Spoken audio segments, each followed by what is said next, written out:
Cảm ơn bạn đã tin tưởng sử dụng dịch vụ của Trung tâm Không gian mạng Viettel.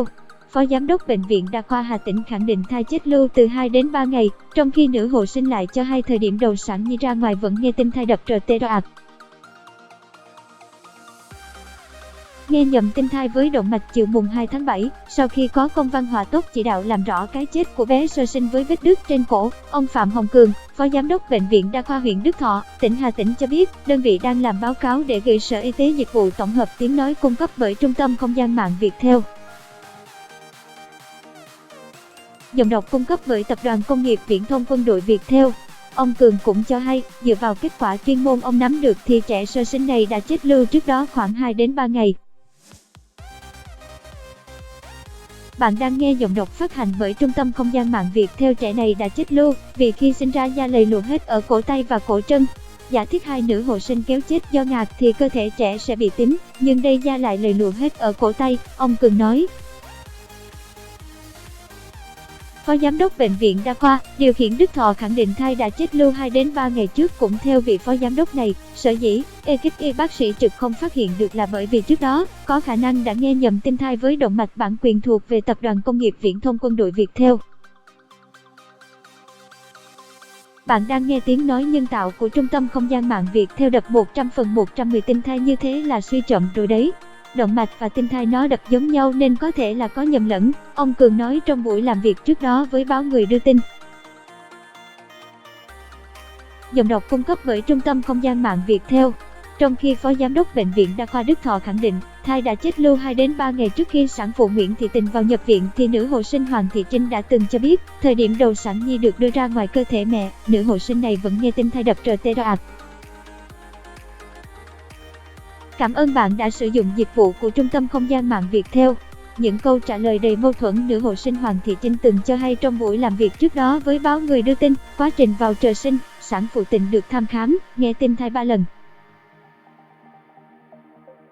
Bạn đang nghe tiếng nói nhân tạo, phát thanh từ Trung tâm Không gian mạng Viettel. Lần đầu vào 9 giờ 39 phút ngày 30 tháng 6, lần thứ hai vào 12 giờ trưa và lần thứ ba vào 15 giờ cùng ngày. Cả 3 lần tin thai đều đập bình thường, dao động từ 118 đến 130 lần phút. Đến khoảng 18 giờ 30 phút, sản phụ bắt đầu lên cơn đau dữ dội, vỏ ối màu xanh bản quyền thuộc về Tập đoàn Công nghiệp Viễn thông Quân đội Viettel.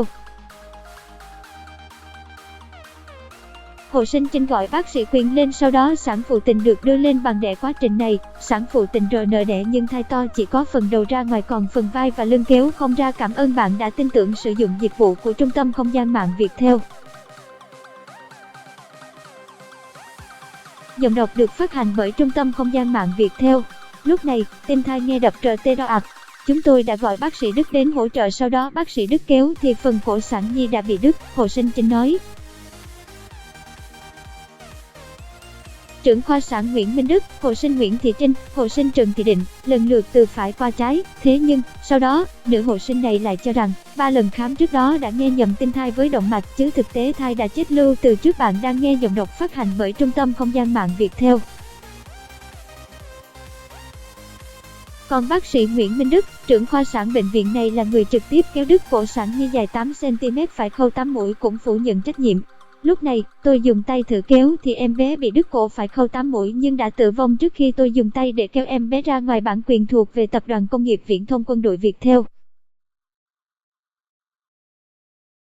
Liên quan vụ việc, anh Nguyễn Sĩ Chiến, chồng sản phụ Tình, cho biết hiện gia đình anh đang rất mệt mỏi sau cú sốc quá lớn vừa qua. Cảm ơn bạn đã tin tưởng sử dụng dịch vụ tổng hợp tiếng nói của Trung tâm Không gian mạng Viettel. Bạn đang nghe tiếng nói nhân tạo, phát thanh từ Trung tâm Không gian mạng Viettel. Anh sắp xếp công việc nhà, trấn tĩnh tinh thần và sẽ viết đơn đề nghị cơ quan công an khởi tố vụ án, điều tra làm rõ cái chết của con trai. Trước đó, trao đổi với Người đưa tin vào trưa ngày mùng 2 tháng 7, Thượng tá Trần Hải Trung, trưởng công an huyện Đức Thọ, tỉnh Hà Tĩnh cho biết, cơ quan điều tra công an huyện đã vào cuộc. Dịch vụ tổng hợp tiếng nói được phát triển bởi Trung tâm Không gian mạng Viettel. Giọng đọc cung cấp bởi Tập đoàn Công nghiệp Viễn thông Quân đội Viettel. Bước đầu, những người liên quan đến vụ việc sẽ bị triệu tập lấy lời khai, phục vụ điều tra. Dịch vụ tổng hợp tiếng nói được phát triển bởi Trung tâm Không gian mạng Viettel. Anh Chiến cho biết sẽ sắp xếp việc nhà, sau khi trấn tĩnh tinh thần gia đình anh sẽ viết đơn đề nghị khởi tố vụ án như đã đưa tin. 8 giờ sáng ngày 30 tháng 6, chị Nguyễn Thị Tình, trú tại xóm Làng Hội, xã Phú Lộc, huyện Can Lộc, tỉnh Hà Tĩnh có dấu hiệu chuyển dạ, được gia đình đưa đến bệnh viện đa khoa huyện Đức Thọ thăm khám. Tại đây, ekip bác sĩ xác định, sản phụ thai 35 tuần, cổ tử cung đã mở 4 phân, tinh thai và sức khỏe sản phụ hoàn toàn bình thường, chờ sinh thường. Dịch vụ tổng hợp tiếng nói cung cấp bởi Trung tâm Không gian mạng Viettel. Tiếng nói từ Trung tâm Không gian mạng Viettel. Đến 18 giờ 30 phút, chị Tình bắt đầu đau dữ dội, thăm khám bác sĩ cho hay tử cung đã mở hết và đưa lên bàn đẻ.